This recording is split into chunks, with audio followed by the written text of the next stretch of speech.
Hi ಎಲ್ಲ ನನ್ನ ಪ್ರೀತಿಯ ವೀಕ್ಷಕರಿಗೂ ಹಾಗೂ ಮುದ್ದು ವಿದ್ಯಾರ್ಥಿಗಳಿಗೂ ಕೂಡ ಎಲ್ಲರಿಗೂ ಕೂಡ ಸಾಲ್ಮನಿ ಬಟರ್ಫ್ಲೈ ಡ್ರೀಮ್ಸ್ ಇನ್ಸ್ಪೈರ್ ಯೂಟ್ಯೂಬ್ ಚಾನಲ್ಗೆ ಸ್ವಾಗತ ಸುಸ್ವಾಗತ. ನಾನು ನಿಮ್ಮ ಪ್ರೀತಿಯ ಗಣಿತ ಶಿಕ್ಷಕ ಮಂಜುನಾಥ್ ಸಾಲ್ಮನಿ. ಇವತ್ತಿನ ಒಂದು ವಿಡಿಯೋದಲ್ಲಿ 10ನೇ ತರಗತಿಯ ವಿದ್ಯಾರ್ಥಿಗಳ ಗಣಿತದ 2ನೇ ಅಧ್ಯಾಯ ಆಗಿರ್ತಕ್ಕಂಥ ಬಹುಪದೋಕ್ತಿಗಳ ಒಂದು ವಿಡಿಯೋವನ್ನು ಮಾಡ್ತಾ ಇದ್ದೀನಿ.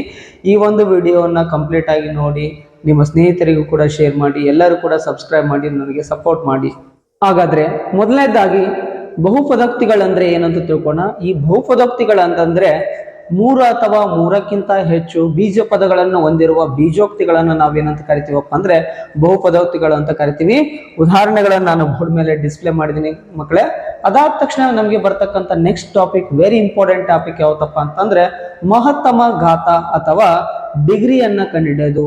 ಒಂದು ಬೀಜೋಕ್ತಿಯಲ್ಲಿ ಅಥವಾ ಒಂದು ಬಹುಪದೋಕ್ತಿಯಲ್ಲಿ ನಾವು ಯಾವ ತರನಾಗಿ ನಾವು ಡಿಗ್ರಿಯನ್ನ ಕಂಡುಹಿಡಿಬೇಕಾಗಿತ್ತಪ್ಪ ಅಂತಂದ್ರೆ ಕೊಟ್ಟಿರ್ತಕ್ಕಂಥ ಬಹುಪದೋಕ್ತಿಯಲ್ಲಿನ ಮಹತ್ತಮ ಘಾತ ಸೂಚಿಯನ್ನ ಅಥವಾ ಗರಿಷ್ಠ ಘಾತ ಸೂಚಿಯನ್ನ ನಾವು ಆ ಒಂದು ಬಹುಪದೋಕ್ತಿಯ ಡಿಗ್ರಿ ಅಂತ ಕರಿತೀವಿ ಮಕ್ಕಳೇ. ಫಾರ್ ಎಕ್ಸಾಂಪಲ್, ನಾ ಹೇಳಿದಂತ ಮಾಹಿತಿಯನ್ನು ಇಲ್ಲಿ ಡಿಸ್ಪ್ಲೇ ಮಾಡಿದ್ದೀನಿ ನೋಡಿ. ಬಹುಪದೋಕ್ತಿಗಳು ಅಂತಂದ್ರೆ 3 ಅಥವಾ 3ಕ್ಕಿಂತ ಹೆಚ್ಚು ಬೀಜ ಪದಗಳನ್ನು ಹೊಂದಿರುವ ಬೀಜೋಕ್ತಿಗಳನ್ನು ಬಹುಪದೋಕ್ತಿಗಳು ಎನ್ನುವರು. ಉದಾಹರಣೆಯಾಗಿ ನೋಡಿ, ಇಲ್ಲಿ 2 ಬೀಜ ಪದಗಳಿದಾವು, ಯಾಕಂದ್ರೆ ಮೂಲ ಬೆಲೆಗಳು 3 ಬರ್ತಾವು. ಅದೇ ತರ ಈ ತರದ ಹಲವಾರು ಉದಾಹರಣೆಗಳು ಏನಾಗ್ತಾವಪ್ಪ ಅಂತಂದ್ರ ಬಹುಪದೋಕ್ತಿಗಳಿಗೆ ಉದಾಹರಣೆಗಳಾಗ್ತಾವ ಮಕ್ಕಳೇ. ಆಗಲೇ ನಾ ಹೇಳಿದೆ ಇನ್ನೊಂದು ಟಾಪಿಕ್ ಏನಪ್ಪಾ, ಮಹತ್ತಮ ಘಾತ ಅಥವಾ ಡಿಗ್ರಿ. ಒಂದು ಬಹುಪದೋಕ್ತಿಯಲ್ಲಿನ ಗರಿಷ್ಠ ಘಾತ ಸೂಚಿಯನ್ನ ಆ ಬಹುಪದೋಕ್ತಿಯ ಡಿಗ್ರಿ ಎನ್ನುವರು.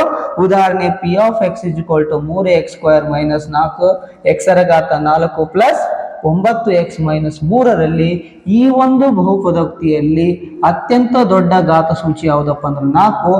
ಹಾಗಾಗಿ ಇದರ ಒಂದು ಡಿಗ್ರಿ ಎಷ್ಟಾಗುತ್ತಪ್ಪ ಅಂತಂದ್ರೆ 4 ಆಗುತ್ತೆ ಮಕ್ಕಳೇ. ಇದರ ಬಗ್ಗೆ ನೀವು ಬಹಳಷ್ಟು ಉದಾಹರಣೆಗಳ ಮೂಲಕ ಅರ್ಥ ಮಾಡುವಂತ್ರಿ ಮಕ್ಕಳೇ, ಅರ್ಥ ಮಾಡ್ಕೊಳ್ಳುವಂತ್ರಿ. ಈಗ ಸದ್ಯಕ್ಕೆ ನಾನು ಇವುಗಳ ಬಗ್ಗೆ ಇನ್ನೂ ಏನು ಕೆಲವೊಂದಿಷ್ಟು ಬೇಸಿಕ್ ಅಂಶಗಳು ಬರ್ತಾವು, ಅವುಗಳ ಬಗ್ಗೆ ಡಿಸ್ಕಷನ್ ಮಾಡ್ಕೊಂತ ಆಮೇಲೆ ಇದ್ರ ರಿಲೇಟೆಡ್ ನನ್ನ ಪ್ರಾಬ್ಲಮ್ಸ್ ಗಳನ್ನ ತಿಳಿಸ್ಕೊಡ್ತೀನಿ. ಬಟ್ ಡಿಗ್ರಿ ಅಂದ್ರೆ ಅರ್ಥ ಮಾಡ್ಕೊಳ್ರಿ, ಒಂದು ಬಹುಪದೋಕ್ತಿಯಲ್ಲಿನ ಅತ್ಯಂತ ಗರಿಷ್ಠ ಘಾತ ಸೂಚನೆ ಡಿಗ್ರಿ ಆಗಿರ್ತೈತಿ.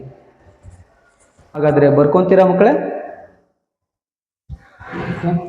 ಈಗ ಬಹುಪದೋಕ್ತಿಗಳಲ್ಲಿ ಮುಂದಿನದಾಗಿ ನಾವು ಹಲವಾರು ರೀತಿಯ ಬಹುಪದೋಕ್ತಿಗಳನ್ನು ನೋಡ್ತೀವಿ. ಮೇನ್ಲಿ ನಾವೇನ್ ನೋಡ್ತೀವಪ್ಪ ಅಂದ್ರೆ ರೇಖಾತ್ಮಕ ಬಹುಪದೋಕ್ತಿ ಮತ್ತ ವರ್ಗ ಬಹುಪದೋಕ್ತಿ, ಘನ ಬಹುಪದೋಕ್ತಿಗಳನ್ನು ನೋಡ್ತೀವಿ. ಹಾಗಾದ್ರೆ ರೇಖಾತ್ಮಕ ಬಹುಪದೋಕ್ತಿ ಅಂದ್ರೆ ಡಿಗ್ರಿ 1 ಆಗಿರುವಂತಹ ಬಹುಪದೋಕ್ತಿಗಳನ್ನ ರೇಖಾತ್ಮಕ ಬಹುಪದೋಕ್ತಿ ಅಂತ ಕರಿತೀವಿ. ಡಿಗ್ರಿ 2 ಆಗಿರುವಂತಹ ಬಹುಪದೋಕ್ತಿಗಳನ್ನ ನಾವು ವರ್ಗ ಬಹುಪದೋಕ್ತಿಗಳು ಅಂತ ಕರಿತೀವಿ. ಡಿಗ್ರಿ 3 ಆಗಿರುವಂತಹ ಬಹುಪದೋಕ್ತಿಗಳನ್ನ ನಾವು ಘನ ಬಹುಪದೋಕ್ತಿಗಳು ಅಂತ ಕರಿತೀವಿ ಮಕ್ಕಳೇ. ಹಾಗಾದ್ರೆ ಇಲ್ಲಿ ಬರ್ದಿದ್ದೀನಿ ನೋಡ್ಕೊಳ್ಳಿ.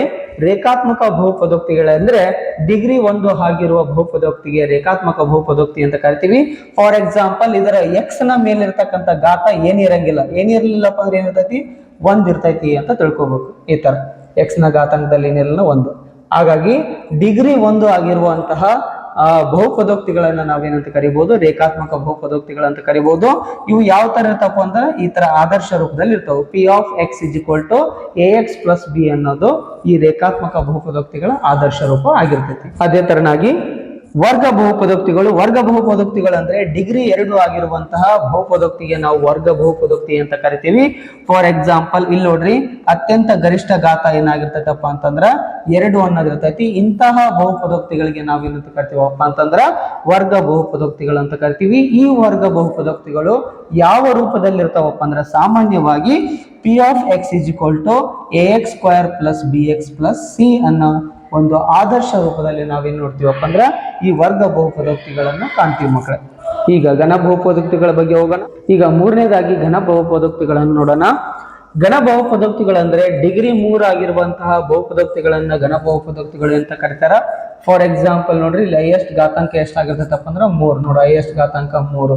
ಇಲ್ಲಿನೂ ಕೂಡ ಹೈಯೆಸ್ಟ್ ಘಾತಾಂಕ ಏನಾಗಿರ್ತೈತಿ, 3 ಆಗಿರ್ತೈತಿ. ಇಂತಹ ಬಹುಪದೋಕ್ತಿಗಳನ್ನ ನಾವು ಏನಂತ ಕರಿತೀವಿ, ಘನ ಬಹುಪದೋಕ್ತಿಗಳು ಅಂತ ಕರಿತೀವಿ.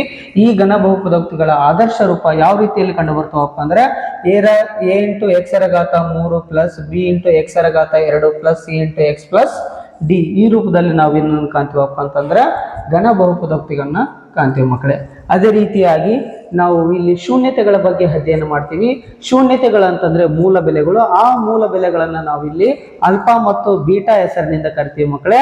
ಅದೇ ರೀತಿಯಾಗಿ ಶೂನ್ಯತೆಗಳು ಮತ್ತು ಸಹಗುಣಕಗಳ ನಡುವಿನ ಸಂಬಂಧವನ್ನ ತಿಳಿಸೋದಕ್ಕೆ ನಮಗೆ ಇಲ್ಲಿ ಎರಡು ಫಾರ್ಮುಲಾಗಳು ಬರ್ತವೆ. ಅವು ಶೂನ್ಯತೆಗಳ ಮೊತ್ತ ಮತ್ತು ಶೂನ್ಯತೆಗಳ ಗುಣಲಬ್ಧದ ಸಲುವಾಗಿ.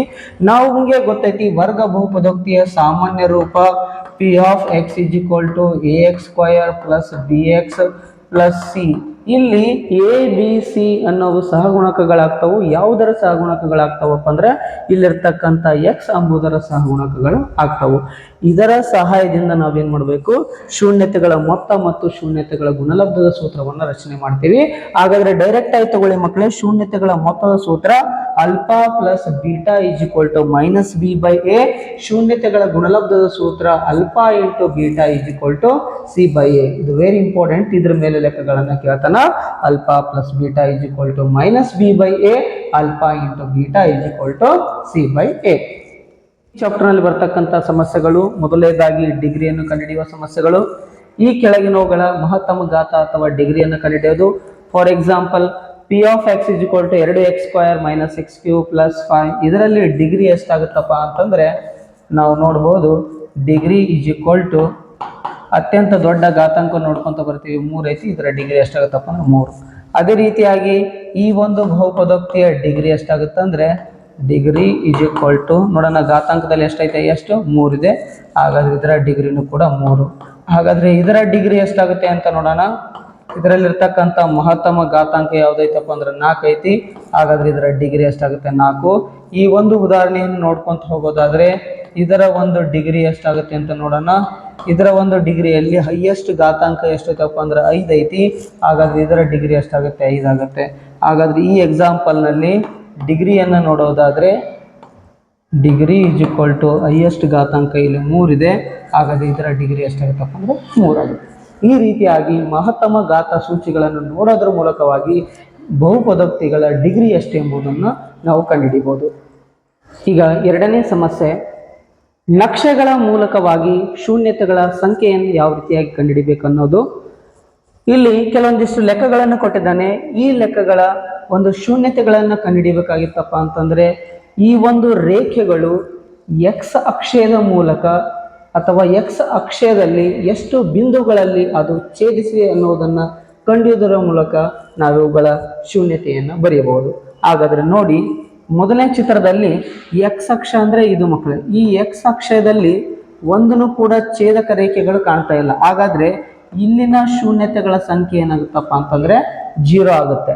ಹಾಗಾದ್ರೆ ಎರಡನೇ ಚಿತ್ರವನ್ನ ನೋಡೋದಾದ್ರೆ ಎರಡನೇ ಚಿತ್ರದಲ್ಲಿ ಇಲ್ಲಿ ಒಂದು ಕಡೆ ಏನಾಗೈತಿ, ಎಕ್ಸ್ ಅಕ್ಷಯವನ್ನ ಛೇದಿಸಿದೆ. ಹಾಗಾಗಿ ಇದರ ಶೂನ್ಯತೆಗಳ ಸಂಖ್ಯೆ ಎಷ್ಟಾಗುತ್ತಪ್ಪ ಅಂದ್ರೆ 2 ಆಗುತ್ತೆ.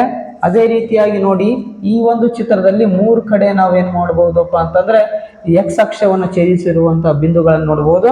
ಹಾಗಾಗಿ ಇವುಗಳ ಶೂನ್ಯತೆಗಳ ಸಂಖ್ಯೆ ಎಷ್ಟಂತ ಹೇಳ್ಬೋದು ಅಂದ್ರೆ 3 ಅಂತ ಹೇಳ್ಬೋದು. ಅದೇ ರೀತಿಯಾಗಿ ಇಲ್ಲಿ ಶೂನ್ಯತೆಗಳ ಸಂಖ್ಯೆ 2. ಅದೇ ರೀತಿಯಾಗಿ ಇಲ್ಲಿ ಶೂನ್ಯತೆ ನೋಡ್ರಿ, 1 2 3 4 5. ಈ ಒಂದು ಚಿತ್ರದಲ್ಲಿ ನಾವೇನ್ ಮಾಡ್ಬೋದು, 5 ರೀತಿಯ ಶೂನ್ಯತೆಗಳನ್ನ ನಾವೇನ್ ಮಾಡ್ಬೋದು, ಕಂಡುಹಿಡಿಯಕ್ಕೆ ಸಾಧ್ಯ. ಇನ್ನೊಂದ್ಸಲ ಅರ್ಥ ಮಾಡ್ಕೊಳ್ಳಿ ಮಕ್ಕಳೇ, ಕ್ವಶನ್ ಅನ್ನ ಕ್ಲಿಯರ್ ಆಗಿ ತಿಳ್ಕೊಳ್ಳಿ. ಈ ಕೆಳಗೆ ಕೊಟ್ಟಿರುವ ನಕ್ಷೆಗಳಲ್ಲಿ y = p of x ಬಹುಪದೋಕ್ತಿಯ ಶೂನ್ಯತೆಗಳನ್ನ ಕಂಡುಹಿಡಿಯಿರಿ ಅಥವಾ ಶೂನ್ಯತೆಗಳ ಸಂಖ್ಯೆ ಎಷ್ಟು ಅಂತ ಏನಾದ್ರೂ ಕೇಳಿದ್ರೆ ಕೊಟ್ಟಿರುವ ಚಿತ್ರದಲ್ಲಿ ಎಷ್ಟು ಛೇದಕ ಬಿಂದುಗಳಿವೆ, ಇಟ್ ಮೀನ್ಸ್ ಎಕ್ಸ್ ಅಕ್ಷಯವನ್ನ ಎಷ್ಟು ಬಿಂದುಗಳಲ್ಲಿ ಆ ರೇಖೆ ಛೇದಿಸೈತಿ ಅನ್ನೋದರ ಮೂಲಕವಾಗಿ ನಾವು ಶೂನ್ಯತೆಗಳನ್ನು ಬರಿಬಹುದು. ಇಲ್ಲಿರ್ತಕ್ಕಂಥ ಈ ರೇಖೆ ಎಕ್ಸ್ ಅಕ್ಷವನ್ನು ಎಲ್ಲಿನೂ ಕೂಡ ಛೇದಿಸಿಲ್ಲ, ಹಾಗಾಗಿ ಶೂನ್ಯತೆಗಳ ಸಂಖ್ಯೆ 0. ಇಲ್ಲಿ 2 ಕಡೆ ಛೇದಿಸೈತಿ, ಹಾಗಾಗಿ ಶೂನ್ಯತೆಗಳ ಸಂಖ್ಯೆ 2. ಇಲ್ಲಿ 3 ಸಲ ಛೇದಿಸೈತಿ, ಹಾಗಾಗಿ ಶೂನ್ಯತೆಗಳ ಸಂಖ್ಯೆ 3. ಇಲ್ಲಿ ಶೂನ್ಯತೆಗಳ ಸಂಖ್ಯೆ 2. ಇಲ್ಲಿ ಶೂನ್ಯತೆಗಳ ಸಂಖ್ಯೆ 5. ಈ ತರದಲ್ಲಿ ಒಂದು ಇಂಪಾರ್ಟೆಂಟ್ ಆದಂತಹ ಪ್ರಶ್ನೆಯನ್ನ ನಿಮ್ಮ ಎಕ್ಸಾಮ್ ನಲ್ಲಿ ಕೇಳಬಹುದು ಮಕ್ಕಳೇ.